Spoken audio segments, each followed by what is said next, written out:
Hola y bienvenidos a la clase número 17 del curso Vida de Cristo. Estamos mirando muchos de los sucesos del ministerio de Cristo en Galilea. Ya hemos visto varias sanidades, ya hemos visto algunas peleas o discusiones que ha tenido con los fariseos. Y en esta clase vamos a mirar más de lo mismo, más sanidades, más conversaciones que nos iluminan más de Cristo, de su corazón y de sus propósitos.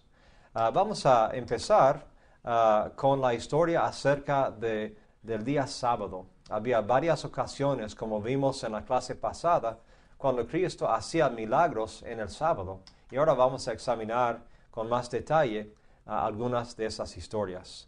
Vamos a Mateo capítulo 12, empezando en versículo 1, y dice: En aquel tiempo iba Jesús por los sembrados en un día de reposo, y sus discípulos tuvieron hambre y comenzaron a arrancar espigas y a comer. Viéndolo, los fariseos le dijeron: Y aquí tus discípulos hacen lo que no es lícito hacer en el día de reposo. Pero él les dijo: ¿No habéis leído lo que hizo David, cuando él y los que con él estaban tuvieron hambre? ¿Cómo entró en la casa de Dios y comió los panes de la proposición, que no les era lícito comer, ni a él ni a los que con él estaban, sino solamente a los sacerdotes? ¿O no habéis leído en la ley, como en el día de reposo, los sacerdotes en el templo profanan el día de reposo y son sin culpa? Pues os digo que uno mayor que el templo está aquí. Y si supieseis qué significa misericordia quiero y no sacrificio, no condenaríais a los inocentes, porque el Hijo del Hombre es Señor del día de reposo. Ahora, recuerden pues las justificaciones o las explicaciones que Cristo da para estas acciones el día sábado. Porque después vamos a mirar cómo Cristo puede utilizar esos, confirmando su propia autoridad para hacer lo que está haciendo. Siguiendo de esta historia, entonces, hay otra historia del mismo tema en cuanto a sanar en el sábado. Y dice en 9, pasando de allí, vino a la sinagoga de ellos. Y aquí había uno que tenía seca una mano. Y preguntaron a Jesús para poder acusarle: ¿Es lícito sanar en el día de reposo? Él les dijo: ¿Qué hombre habrá de vosotros que tenga una oveja, y si ésta cayere en un hoyo en día de reposo, no le eche mano y la levante? Pues cuánto más vale un hombre que una oveja. Por consiguiente, es lícito hacer el bien en los días de reposo. Entonces dijo a aquel hombre: extiende tu mano. Y él la extendió, y le fue restaurada, sana como la otra. Y salidos los fariseos, tuvieron consejo contra Jesús para destruirle.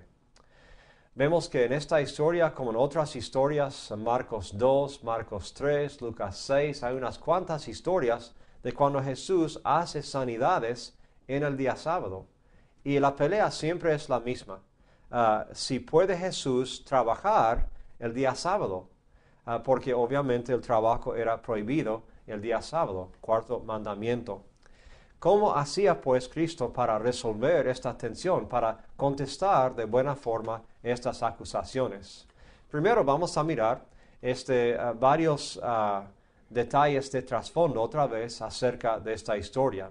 En el Mishnah se describen 39 rubros diferentes de trabajo que los judíos pueden realizar en el día de reposo, o que no podían realizar. Los primeros 11 rubros de trabajo se referían a actividades para hacer pan. Los siguientes 13 son referentes a la ropa, que inclusive incluyen cosas como atar o desatar o coser dos puntas, etc. Todo eso fue prohibido, que no podían hacer. Los próximos 9 rubros eran los requeridos para trabajar con cuero, porque hacían muchas cosas de cuero, inclusive escribir sobre cuero 2 letras o más, eso iba a ser trabajo, borrar 2 letras o más, eso iba a ser trabajo, etc. O sea, muy específicos. Y los últimos 6 tienen que ver con la construcción de una casa y aún como pasar por una pared y tocar algo para arreglar algo livianamente, eso fue considerado trabajo. Y los judíos tenían estos rubros para ayudarles a saber qué era trabajo o qué era permitido, hasta qué punto podían caminar o trabajar el día sábado para no caer en pecado y ser castigado, porque otra vez el castigo por trabajar en el sábado era la muerte según la ley. Y por supuesto no querían violar eso y ser matados. Pero habían desarrollado toda esta lista de 39 rubros de trabajo que fueron prohibidos en el día sábado. Entonces Cristo estaba obrando en ese contexto y aparentemente Él estaba quebrando el día sábado. Cristo, cuando responde, Él usa varios precedentes que gente que aparentemente han quebrado la ley. Por ejemplo, David, cuando comió el pan consagrado, eso no era lícito para hacer, no era quebrar la ley comer ese pan. Los sacerdotes que hacían sacrificios el día sábado, supuestamente quebraban la ley porque trabajaban levantando pesos, cortando, matando, pero era parte de su trabajo como para honrar los sacrificios, para cumplir con los sacrificios, entonces era permitido para ellos hacerlo. Los que perdían animales o que los animales caían en hoyos, podían rescatarlos. Supuestamente era trabajo, pero trabajo permitido. ¿Por qué? Para tener compasión de los animales. Y los niños que nacieron 8 días antes de un sábado, los padres sabían que su circuncisión, los varones, iba a caer en un día sábado. Y era permitido para los sacerdotes circuncidar a esos niños el día sábado. Así que vemos varios casos aquí que Cristo pone como defensa, como explicación que Él daba para actuar así en el sábado. Cristo tiene la autoridad para ampliar sus acciones posibles. Digo ampliar porque tenían ciertas cosas permitidas y después las otras que vimos no. Pero Cristo muestra que Él tiene autoridad para cambiar las reglas en cierto sentido. Cristo hablaba del pan que comía David, pero Cristo es el pan que provee la vida para todos. Entonces, eso le da autoridad para cambiar esa parte. Cristo es el Señor de la cosecha, y eso le da la autoridad para permitir que sus discípulos cosechen, si quieren mirarlo así, comiendo en el día sábado, ahí en los campos de trigo. Cristo es del linaje de David, y mencionó a David, y como David, como rey, como persona ascendiente ahí en Israel, que él tenía esa autoridad de hacerlo. Cristo es del mismo linaje de David, y es más grande inclusive que David, por eso tiene la autoridad de actuar como hizo. Cristo es el sumo sacerdote. Él hace sacrificios de su propio cuerpo para nosotros después. Y por supuesto es más grande que los sacerdotes a quienes mencionó. Entonces Cristo tiene la autoridad de cambiar las reglas por ese motivo también. Cristo es el cordero que muere. Menciona a los corderos sacrificados el día sábado. Y Cristo es el cordero que va a ser el sacrificio más importante y que Dios rescató de la muerte. Por eso también tiene la autoridad para ampliar esas acciones. Y finalmente Cristo es el Señor del sábado. Es el que dijo, nosotros, Dios y yo, no creamos el hombre para el sábado. Nosotros creamos el sábado para el hombre. Era a beneficio de él. Y por eso entendía cómo era a veces posible cambiar las reglas del día sábado. La pregunta pues sería, al cambiar la ley, ¿es que quebrantó Cristo la ley? Y vemos que a veces en las conversaciones que Cristo tenía con los fariseos, era obvio que hacían distinciones entre mandamientos más y menos importantes. Vemos en el caso del buen samaritano que se hablan de cuál es el mandamiento más importante, cuál es el segundo más importante y así más para abajo, tenían una lista de los mandamientos priorizados, ¿sí? Y la idea era cumplir el mandamiento más importante. Si había dos diferentes mandamientos, había que mirar cuál era más importante y obedecer el más importante primero y después el segundo más importante, si era posible. Y eso es lo que hacía Cristo en este caso. Él sabía que un mandamiento era no trabajar el día sábado y también sabía que otro mandamiento era tener compasión de los necesitados. Cristo, mirando los dos, dice, bueno, la compasión es más importante y por eso Él cumplió con ese mandamiento y no con el mandamiento de no trabajar el día sábado, porque el hombre es más importante que el sábado. Ahora, miramos ese versículo 7 de Mateo 12, dice, si supieseis qué significa misericordia quiero y no sacrificio, no condenaríais a los inocentes. Si volvemos a mirar algo parecido en capítulo 9, 13, dice, id pues y aprended lo que significa misericordia quiero y no sacrificio. Interesante. 3 capítulos antes, no sabemos cuánto tiempo antes, Cristo les había dado tarea a los fariseos y obviamente no cumplieron con esa tarea, no aprendieron lo que significaba ese pasaje del Antiguo Testamento y por eso seguían actuando como actuaban. Entonces vemos que Cristo demuestra una cualidad importante para nosotros también.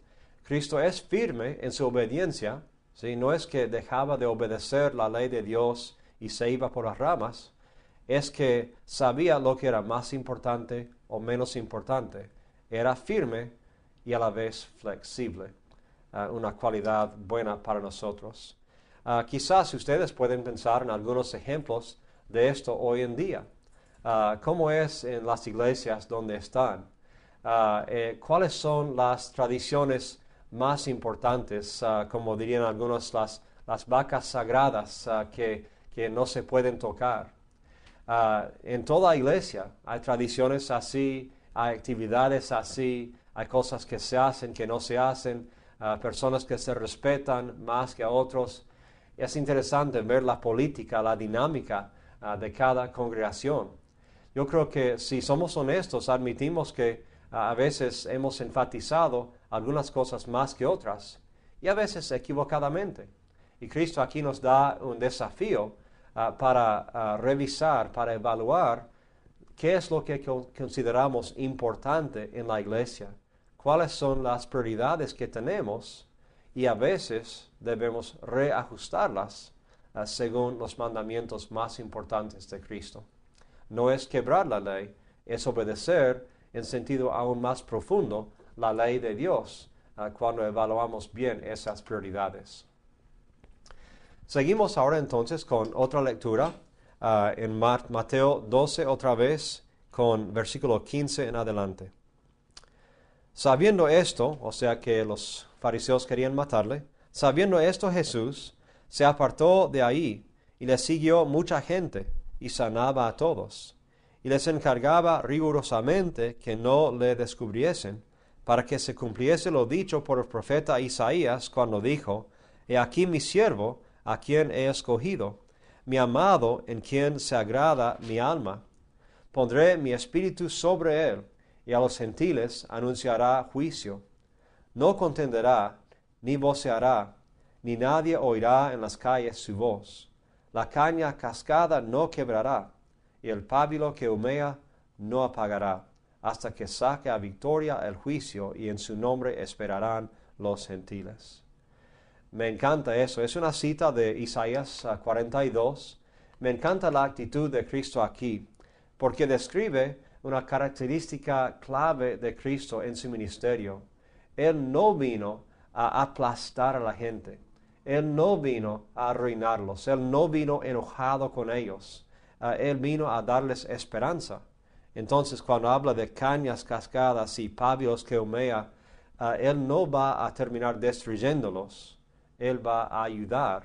Él no va a echar aún más a los echados. No va a marginar aún más a los marginados. Él los va a aceptar y Él va a darles más esperanza y más vida. Seguimos de aquí a otra sección rápidamente. Ya hemos hablado bastante de los discípulos. Aquí en Marcos 3 vemos la versión más larga del llamamiento oficial de ellos. Es interesante que aquí en Lucas menciona que la noche antes de elegir a los 12 pasó toda la noche orando para asegurar que estuviera en la voluntad de Dios. Entonces cuando miramos a esos discípulos y cómo se portan, pensamos, wow, se habrá equivocado Cristo quizás con algunos, con Judas especialmente. Pero sabemos que no, sabemos que Él seguía la voluntad de Dios, oraba y después los eligió. Entonces leyendo en Marcos 3, 13 al 19. Después subió al monte y llamó así a los que Él quiso, y vinieron a Él. Y estableció a 12 para que subiesen con Él y para enviarlos a predicar, y que tuviesen autoridad para sanar enfermedades y para echar fuera demonios.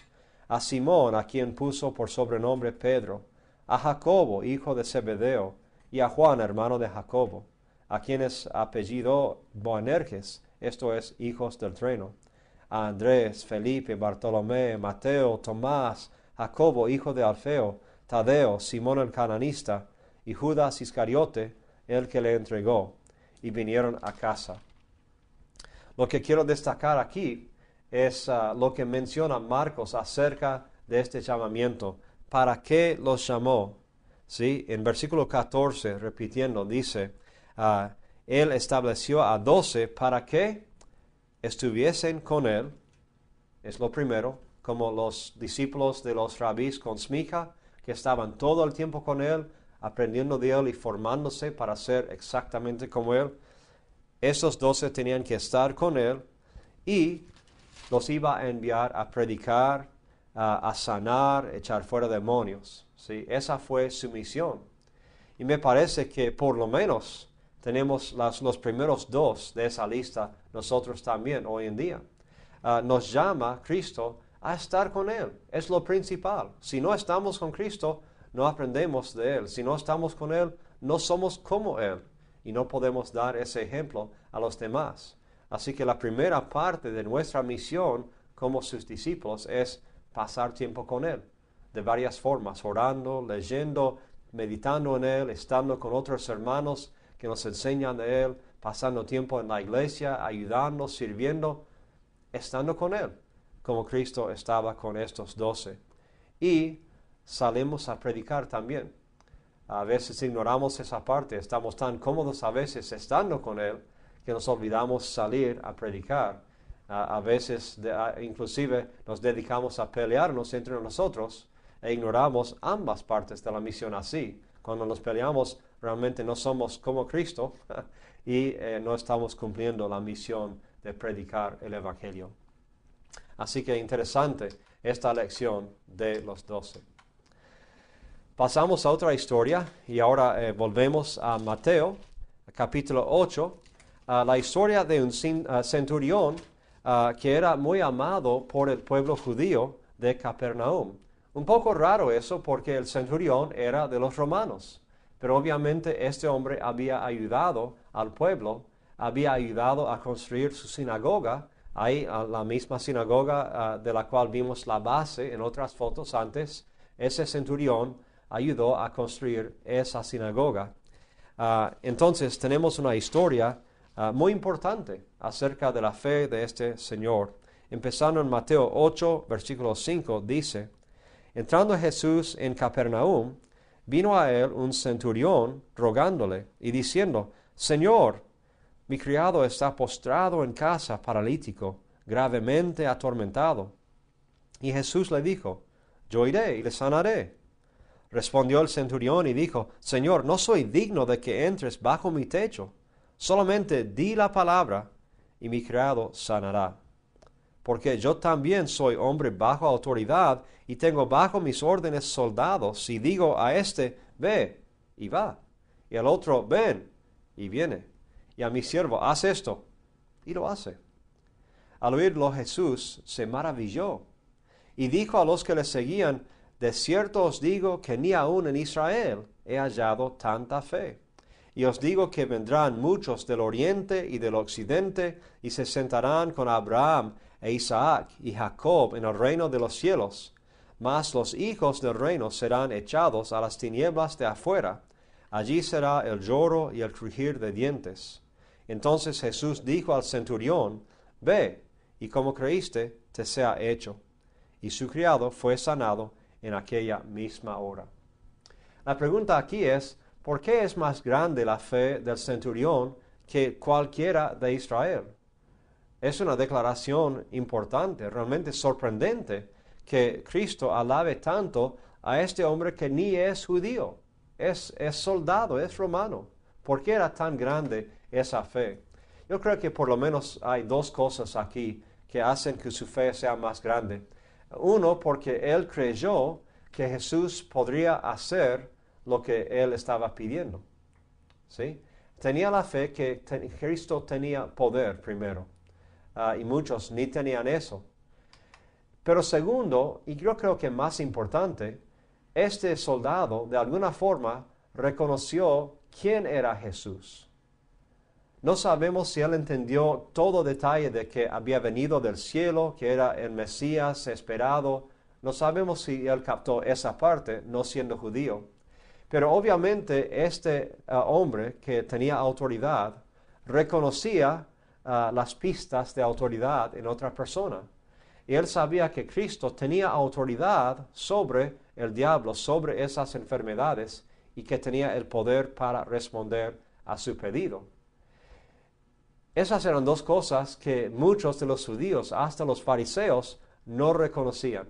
Algunos no aceptaban su poder y muchos menos aceptaban su autoridad basado en quién era de Dios. Y este hombre, que es alguien de afuera, según los judíos, miró a Cristo y observó lo que ellos habían perdido. Aquí también destaca que Cristo incluye a los gentiles en el reino. En otros pasajes menciona que Cristo los manda primero a los discípulos, a los de Israel, para predicarles. Cuando la mujer de Sirofenicia viene y le pide que sane a su hija, Cristo dice, no, es que vengo solamente a las ovejas de Israel, como jugando un poquito quizás con ella. Pero aquí vemos que Cristo realmente no excluye nunca a los gentiles. Siempre está en su plan incluirlos en el reino de Dios. Y algunos piensan que eso significa que los judíos pues son reemplazados, pero no es el caso, no es una teología de reemplazar a los judíos con los gentiles. La idea es que son agregados los gentiles al reino y son aceptados cuando tienen esa fe en Cristo. Los judíos solamente serían echados si no demostraran la misma fe en Cristo. Obviamente, si no aceptan a Cristo, no pueden estar en el reino. Y eso encaja bien con lo que vemos después en 1 de Juan 5, 12 y en otros pasajes, donde dice, el que tiene el Hijo tiene la vida, el que no tiene el Hijo no tiene la vida. Los que van a estar en el reino, como este centurión, son los que reconocen a Cristo y que lo aceptan. Eso sí, se sentarán a este banquete que menciona a Cristo, que tendremos en los cielos. Al pasar, quiero mencionar una frase interesante que tienen los judíos hoy en día acerca de algunos gentiles. Los llaman gentiles justos o gentiles rectos. Y este centurión parece ser uno de ellos en el primer siglo. Pero hasta hoy en día los judíos reconocen a algunos que ellos han visto dar buen servicio a judíos o a la nación de Israel y les premian de varias formas. Había algunos gentiles rectos, por ejemplo, que en el holocausto judío, durante la Segunda Guerra Mundial, jugaron este papel importante al rescatar a muchos judíos de la amenaza de los alemanes, ¿sí? Les ayudaron a escaparse. Hay un lugar especial en un museo en Israel, en Jerusalén, que se llama el camino Yad Vashem, literalmente mano del nombre. Y en este lugar especial para los judíos, donde honran a los gentiles rectos y a otros judíos importantes, hay una tumba de Oskar Schindler, y esta es la tumba que ahora se encuentra en el monte Sión al sur de la ciudad de Jerusalén. No sé si ustedes conocen la historia de Oskar Schindler, que durante la guerra él tenía una fábrica donde hacía cosas para vender a los nazis, y teóricamente era un nazi él mismo, pero no le gustó la forma en que los nazis trataron a los judíos. Entonces él empleó a más de 1,000 judíos para trabajar en su fábrica durante la guerra mundial, y eran judíos que salían cada día de los campos de concentración, pero al trabajar en su fábrica fueron protegidos, y él les ayudó de esa forma. Y al final de la guerra, cuando perdían los alemanes e iban matando a todos los judíos en los campos de concentración, él compró las vidas de esos 1,100 judíos que trabajaban para él, y les salvó la vida comprando. Él gastó todo lo que tenía en comprar a esos judíos. Y resultó que los descendientes de esos 1,100 judíos ya son más de 6,000 personas. Entonces los judíos hoy en día han reconocido, han honrado la memoria de Oskar Schindler con esta tumba, y las piedras que ven en esta tumba aquí, las flores, recuerdan el peso de su tristeza por lo que pasó en la Segunda Guerra Mundial, y su gratitud hacia Schindler por lo que él hizo. También hay otra señora que durante la Segunda Guerra Mundial ayudaba a los judíos a escaparse. Tampoco era judío, se llamaba Corrie ten Boom, y ella y su familia en su casa construyeron un lugar secreto. Y hay un libro que se trata de eso, el lugar de refugio, el lugar secreto, y cuenta las historias de los judíos que pasaron por su casa. Resultó que ella y su familia fueron traicionados y fueron arrestados y llevados al campo de concentración, donde finalmente todos de su familia, menos ella, menos Corrie, murieron en los campos de concentración. Y cuando ella salió del campo de concentración, se dedicó a contar su historia y a exhortar a todos a que buscaran la unión, la paz, el amor con los mismos alemanes que la habían perseguido. Y por su trabajo en la Segunda Guerra Mundial, y por esa actitud hacia los judíos, la nación de Israel también le honró a ella con un lugar en este Yad Vashem, en este lugar de memorias y recuerdos. Y en su caso plantaron este árbol en su honor para recordar lo que ella había hecho. Lo interesante es que cuando ella murió, el mismo año murió su árbol ahí en este lugar, y tuvieron que replantar el árbol en su honor. Interesante la historia. Así que en toda la historia ha habido gentiles justos y rectos que han ayudado, y Cristo reconoce a uno de ellos en este centurión. Ahora llegamos a Lucas 7, uno de mis capítulos favoritos de la Biblia, con historias excelentes. Y vamos a mirar la historia de la resurrección del hijo de la viuda de Naín, empezando en versículo 11, capítulo 7. Aconteció después que él, Cristo, iba a la ciudad que se llama Naín, e iban con él muchos de sus discípulos y una gran multitud. Cuando llegó cerca de la puerta de la ciudad, he aquí que llevaban a enterrar a un difunto, hijo único de su madre, la cual era viuda, y había con ella mucha gente de la ciudad. Y cuando el Señor la vio, se compadeció de ella y le dijo: no llores. Y acercándose, tocó el féretro, y los que lo llevaban se detuvieron. Y dijo: joven, a ti te digo, levántate. Entonces se incorporó el que había muerto, y comenzó a hablar, y lo dio a su madre. Y todos tuvieron miedo y glorificaban a Dios, diciendo: un gran profeta se ha levantado entre nosotros, y Dios ha visitado a su pueblo. Y se extendió la fama de él por toda Judea y por toda la región de alrededor. Me encanta esta historia, porque me gusta meditar en cómo eran los pensamientos y los sentimientos de cada persona en la historia. Aquí he puesto en la pantalla los varios papeles de las varias personas de esta historia. Cristo mismo, la viuda, los discípulos, la gente que acompañaba y el Hijo mismo. Y me gusta imaginar qué es lo que pensaban y sentían mientras sucedía esto. Y pensar en los resultados para cada uno. Cristo sabía lo que iba a hacer y nosotros quizás vemos la historia desde su punto de vista. Pero la viuda salió sin nada de la ciudad. Ella ya no tenía marido, era su único hijo, no tenía nada. Quizás ni sabía dónde iba a vivir, cómo iba a recibir su dinero para poder existir. Estaba desolada ese día, me imagino. Los discípulos, maravillados, me imagino, quizás ellos y la multitud pensaban que Cristo un poco quizás les faltaba respeto a este proceso cuando paró a todos y detuvo el féretro, ¿sí? Quizás inclusive estaban un poco avergonzados cuando Cristo empezó a hablarle al muerto. Suena un poco raro. Yo me acuerdo una vez que estaba en un servicio fúnebre y teníamos tiempo antes de ir adelante y era el servicio de la abuela de mi esposa.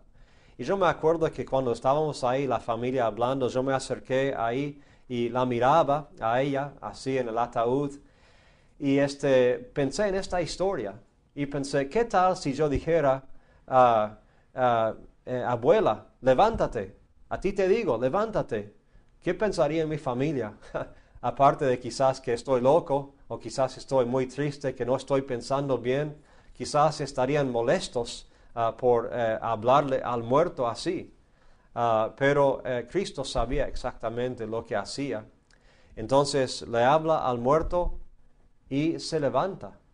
Impresionante. Yo pensando en esta historia, pensando que si fuera Cristo, ¿qué pasa si yo le digo al joven que se levante y no se levanta? ¿Qué hago pues entonces? Sería ridículo. Pero Cristo no temía eso y fue resucitado este joven. Y me encanta pensar en esta escena cuando dice que Jesús lo dio a su madre. En otra versión traduce Jesús lo devolvió a su madre. Lo había perdido y Jesús lo devolvió. Me encanta eso. Y es lo que Cristo hace muchas veces con nosotros. Él nos mira, estamos muertos en algún pecado, estamos sin esperanza, estamos desesperados y Cristo viene y nos resucita, nos da vida otra vez y seguimos adelante. Ahora vamos a la próxima historia. Vamos a seguir aquí en Lucas y vienen cuestiones, vienen preguntas de Juan el Bautista. La última vez que vimos a Juan el Bautista, Lucas y Mateo nos dieron como una pista de lo que le iba a pasar, diciendo que iban a encerrarle en la cárcel. Pero ahora todavía no está quizás, está vivo, pero no está libre. Está en la cárcel donde Herodes lo había puesto. Y manda a algunos discípulos a preguntarle algo a Cristo. Empezando en 18 dice, los discípulos de Juan le dieron las nuevas de todas estas cosas. Y llamó Juan a 2 de sus discípulos y los envió a Jesús para preguntarle, ¿eres tú el que había de venir o esperaremos a otro? Cuando pues los hombres vinieron a él, dijeron, Juan el Bautista nos ha enviado a ti para preguntarte, ¿eres tú el que había de venir o esperaremos a otro? En esa misma hora sanó a muchos de enfermedades y plagas y de espíritus malos, y a muchos ciegos les dio la vista. Y respondiendo Jesús les dijo, id, haced saber a Juan lo que habéis visto y oído. Los ciegos ven, los cojos andan, los leprosos son limpiados, los sordos oyen, los muertos son resucitados, y a los pobres es anunciado el Evangelio. Y bienaventurado es aquel que no haya tropiezo en mí. Esta historia me parece un poco rara en un sentido porque parece que Juan no tendría que preguntar eso. Parece que en Juan capítulo 1 y en Lucas 3 y en Mateo 3, él sabía exactamente quién era Cristo y a qué venía. Pero en esta historia parece que está confundido. Quizás ha escuchado informes o reportes del ministerio de Cristo que no cuadran con lo que pensaba de su ministerio. Juan, por ejemplo, había predicado a un Mesías que vendría con juicio, con fuego, para trillar y cortar, hablando quizás de un Mesías duro, ¿sí? Y aquí escucha historias de Cristo con amor, Cristo que perdona, Cristo que dice, da la otra mejilla. Entonces quizás estaba confundido. ¿Será que Cristo es este que iba a venir o quizás me equivoqué? Es natural dudar de vez en cuando. Entonces quizás Juan quiere una confirmación. Quizás no es una duda total, quizás solamente busca confirmación de Cristo. Algunos han sugerido que lo que el Mesías iba a hacer es una combinación de lo que vemos en el ministerio de Cristo y en las predicciones de Juan. Que la primera vez Cristo iba a venir como Mesías, pero con compasión, con amor, y que la segunda vez, la segunda venida de Cristo, iba a venir con juicio, como Juan había dicho. Entonces Juan tenía razón y por supuesto Cristo también tenía razón. Pero es interesante, esa pregunta de Juan muestra un poco de duda que a veces nos pasa a nosotros. Creemos algo por años y años y de repente decimos, eso es totalmente cierto y queremos confirmación. No dudamos realmente, pero es buena la confirmación. Para explicar esta historia también, quiero darles un poco de trasfondo de los judíos, cómo entendían la interpretación. Ya miramos varias formas de interpretación de los judíos como Peshat y como Sod y otros en otra clase. Y la segunda que enfatizamos era Remes. Otra vez es como una pista, es una alusión indirecta a algo, es decir, la mitad de algo y la otra mitad no lo dice uno, pero la gente piensa. Y quiero darles una pequeña prueba. A ver si pueden completar estas cosas. Bueno, quien mal anda, mal acaba. Parece que dio la respuesta antes. Si decimos la primera parte de esa frase, pues la segunda parte ya viene. Son dichos bien conocidos. Entonces no tenemos que decir la segunda parte muchas veces. Decimos la primera y la gente provee la segunda parte. ¿Sí? Eso es remes, es dar la pista y responden. Miren estos dichos también. En caso de herrero, ¿qué? Bueno, cuchillo de palo.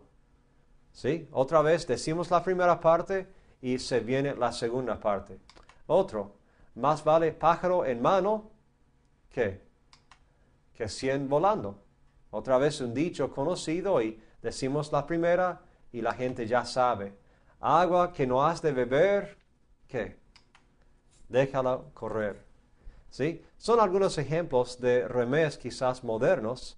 De esa forma trabajaba muchas veces Cristo, que Él decía parte de una idea o parte de un pasaje y la gente que conocía el resto del pasaje o el resto de la historia podía proveerlo, pero Cristo podía decir ese pedacito sin condenarse o sin meterse en problemas más serios. Ahora entonces tenemos un ejemplo de esto con Cristo y Juan aquí. Juan pregunta, ¿eres tú el que había de venir? ¿Eres tú el que había de venir? Bueno, eso fue un remes, porque en la superficie parece inocente, el que iba a venir. Bueno, ¿quién es eso? Pero para los que sabían bien las Escrituras, era una referencia a Zacarías 2, 10 al 13, también a 9, 9 al 13. Si vamos a esos, vemos que son pistas, remes, que Juan está usando. En Zacarías 2:10 dice, canta y alégrate, hija de Sión, porque he aquí vengo y moraré en medio de ti, ha dicho Jehová. He aquí vengo, el que había de venir. Y se unirán muchas naciones a Jehová en aquel día, y me serán por pueblo, y moraré en medio de ti, y entonces conocerás que Jehová de los ejércitos me ha enviado a ti. Y Jehová poseerá a Judá su heredad en la tierra santa, y escogerá aún a Jerusalén. Calle toda carne delante de Jehová, porque Él se ha levantado de su santa morada.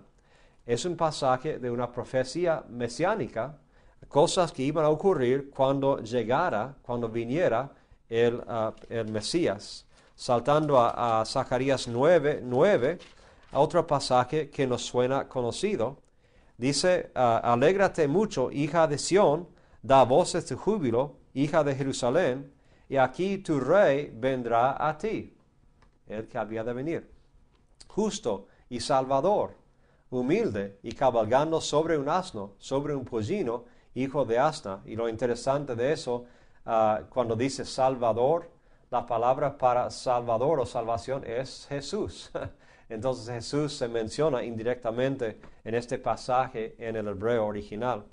Y de Efraín destruiré los carros y los caballos de Jerusalén, y los arcos de guerra serán quebrados, y hablará paz a las naciones, y su señorío será de mar a mar, y desde el río hasta los fines de la tierra. Y tú también por la sangre de tu pacto serás salva. Yo he sacado tus presos de la cisterna en que no hay agua. Volveos a la fortaleza, oh prisioneros de esperanza, hoy también os anuncio que os restauraré el doble, porque he entesado para mí a Judá como arco, e hice a Efraín su flecha, y despertaré a tus hijos, oh Sión, contra tus hijos, oh Grecia, y te pondré como espada de valiente. Así que con esta pregunta, ¿eres el que había de venir? Juan está preguntando, ¿eres el Mesías? Pero no lo dice porque cuando vienen los discípulos a buscar este mensaje, Juan está en la cárcel. Y si Juan dice, a oído de los soldados romanos, eres el Mesías que iba a venir a restaurar el reino y atacar a este gobierno, bueno, obviamente le va a meter en problemas. Así que Juan usa remés para dar esta pista de preguntar a Cristo esto, ¿sí? Entonces está preguntando en código si es el Mesías y si va a librar a los judíos y especialmente a los cautivos como él, ¿sí? Bueno, seguimos y vemos cómo Cristo respondió. Cuando habla de las sanidades, está contestándole a Juan que sí soy el Mesías, sí soy el que iba a venir, porque las cosas que Cristo menciona son cosas que la gente sabía iba a ser el Mesías. Varios pasajes en Isaías, por ejemplo, destacan estas obras del Mesías venidero. Entonces Cristo no dice, sí, soy el Mesías, pero dice, estoy haciendo esto. ¿Te suenan, Juan?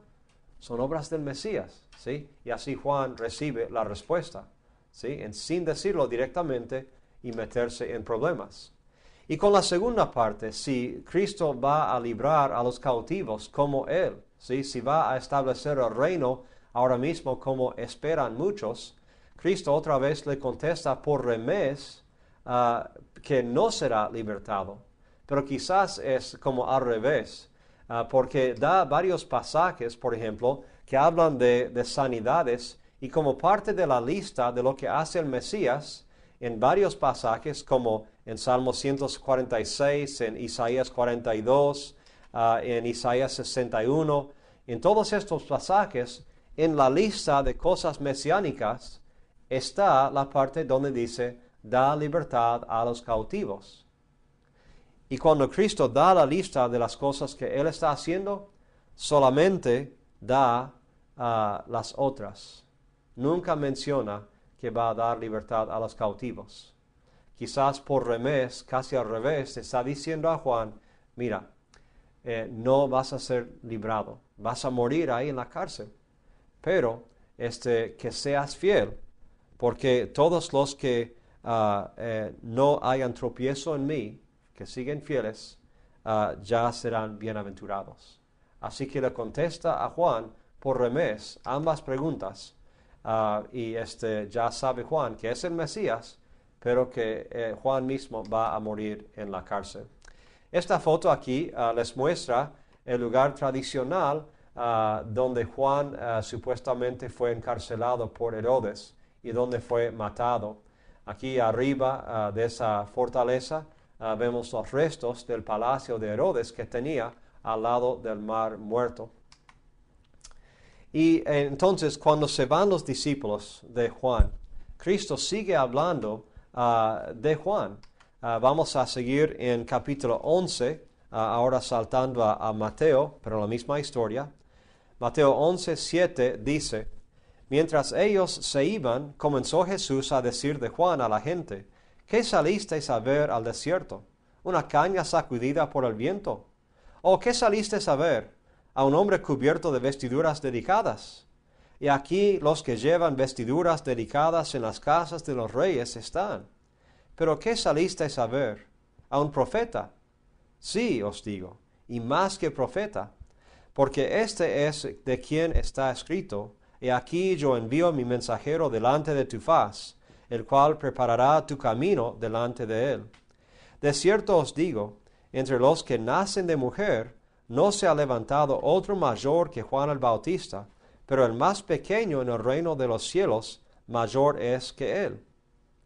Desde los días de Juan el Bautista hasta ahora, el reino de los cielos sufre violencia, y los violentos lo arrebatan, porque todos los profetas y la ley profetizaron hasta Juan. Y si queréis recibirlo, él es aquel Elías que había de venir. El que tiene oídos para oír, oiga. Jesús dice que Juan es el más grande de los hombres nacidos de mujer. Piensen en esa lista, pues. Cristo dice que Juan es más grande que Moisés. Juan es más grande que Abraham. Más grande que David. Son los héroes de la fe judía. Cristo dice: Juan es mejor que cualquiera, es más grande. Entre los nacidos de mujeres, que son todos, no hay más grande que Juan.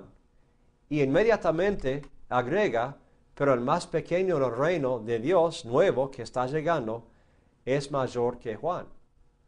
No está diciendo que Juan es menor, que no es importante. Está enfatizando la importancia del reino de Dios. Y como todos los profetas y la ley apuntaban hacia Juan, Juan apuntaba hacia Cristo. Así que otra vez cae el enfoque en Cristo mismo. Juan mismo daba el mismo enfoque a Cristo en su ministerio al final. Hay un pasaje aquí que es un poco difícil de entender. En versículo 12 habla de los violentos que arrebatan el reino, ¿sí? Y hay varias formas de interpretar esto. Hay tres palabras claves en este pasaje que, según la interpretación que le damos, cambia la traducción que vemos en varias versiones. Si comparan 3 o 4 versiones, van a ser diferentes según estas versiones. Una palabra es biazo, ¿sí? De esforzarse mucho. Voy a darles primero la interpretación quizás más optimista o más positiva. ¿Cómo traducir estas palabras de forma positiva? Esforzarse mucho. Biasteis, conectado con biazo, es uno que es fuerte y que lo usa para bien, se esfuerza bien para los demás. Y arpazo son los que es uno que agarra con anticipación algo o adquiere con fuerza algo, pero de buena forma para usarlo para bien. Ahora, si entendemos este pasaje de esta forma, entonces podemos traducir, como la nueva versión internacional lo traduce, podemos decir: desde los días de Juan el Bautista hasta ahora, el reino de los cielos ha venido avanzando, eso es biazo, ha venido avanzando contra viento y marea. Toda esa frase tiene que ver con esa palabra, ha venido avanzando contra viento y marea, o sea que con fuerza, ¿sí? Y los que se esfuerzan, otra vez la segunda palabra, logran aferrarse, tercera palabra, a él. Esta versión es más positiva, ¿sí? Dice que el reino de los cielos viene avanzando a pesar de los problemas, y los que se esfuerzan, que se ponen las pilas, pueden entrar al reino, ¿sí? Me gustan algunos aspectos de esto y no me gustan otros, porque parece decir que si uno tiene que ser fuerte para entrar al reino. Y a veces son los más débiles que necesitan ayuda para entrar, y que si no se pueden esforzar, pues no entrarán al reino. Pero sabemos que Dios va a ayudar hasta a los débiles a entrar al reino. Pero resumiendo esto, podríamos decir que el reino de Dios logra su avance y se entra a él con fuerza. Bueno, otra posible traducción de estas palabras de forma más negativa es que biazo puede ser traducida usar la fuerza o la violencia. Ya no estamos hablando de una fuerza positiva, sino negativa. Y biasteis, en este contexto, es el que es violento con su fuerza, ¿sí? No el que usa la fuerza para bien. Y arpazo sería agarrar, pero no de forma positiva, pensando usarlo para bien o perseverar, es agarrar algo por la fuerza, quitárselo quizás a alguien. Entonces podríamos traducir como hace la Reina Valera, desde los días de Juan el Bautista hasta ahora, el reino de los cielos sufre violencia.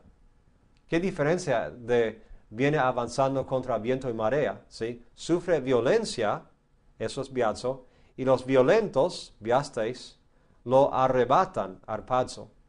Y ese contexto es más violento, es más negativo. Parece que el reino viene y sufre y parece que la última parte no cuadra con la verdad tampoco. Que los violentos, ¿qué están arrebatando? ¿Están quitándole el reino a alguien? Cristo dice que en Juan nadie puede quitar a las ovejas de la mano del Padre. Nadie puede quitar la oportunidad del reino a nadie. Es cada uno mismo que decide eso. Entonces hay aspectos de esta traducción que son difíciles también. Quizás podemos pensar en una mezcla de los sentidos. El reino ha avanzado con fuerza, eso es la parte positiva, y los violentos lo atacan.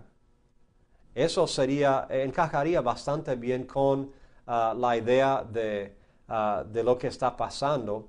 Claro que Cristo tiene poder, ha derrotado a Satanás en varias áreas ya, pero sufre ataques a la vez de los fariseos. Eso tiene sentido.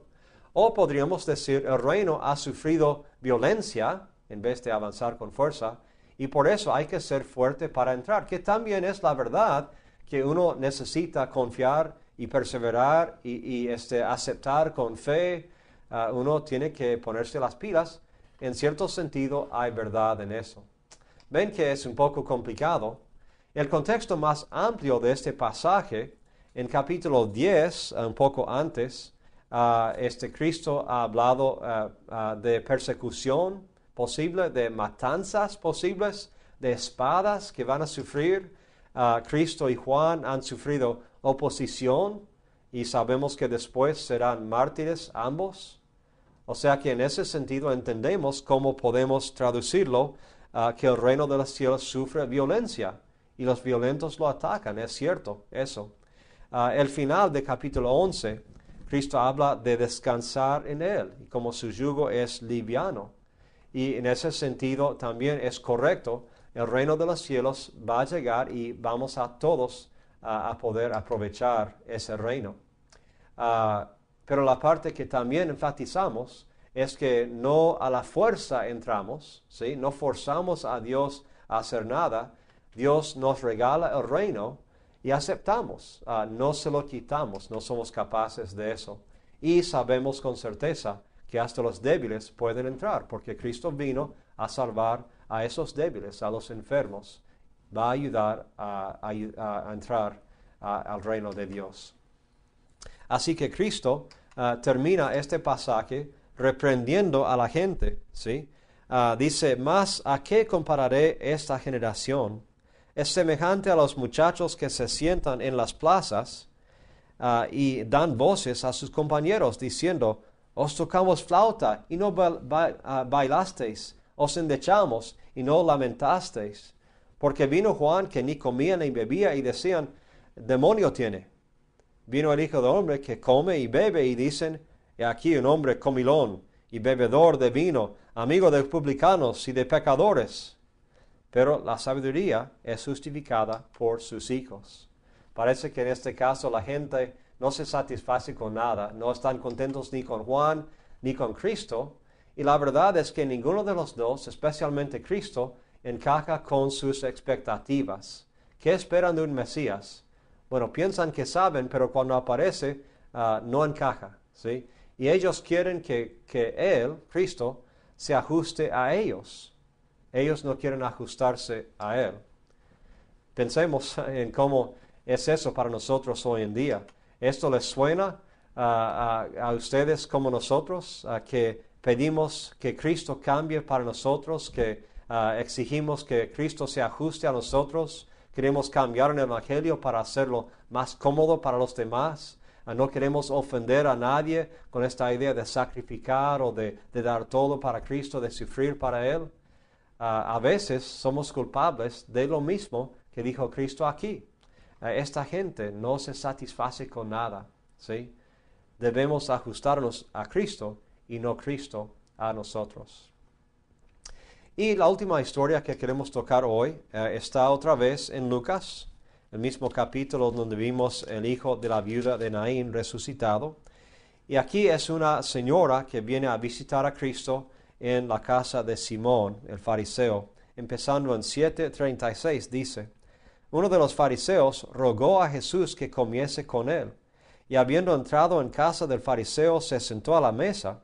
Entonces una mujer de la ciudad, que era pecadora, al saber que Jesús estaba a la mesa en casa del fariseo, trajo un frasco de alabastro con perfume, y estando detrás de él a sus pies llorando, comenzó a regar con lágrimas sus pies, y los enjugaba con sus cabellos, y besaba sus pies, y los ungía con el perfume.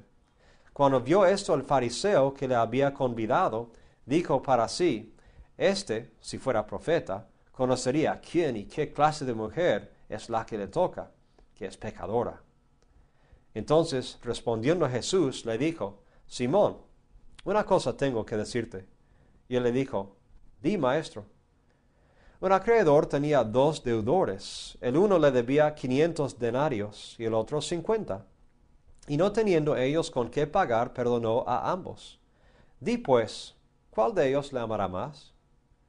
Respondiendo Simón dijo: pienso que aquel a quien perdonó más.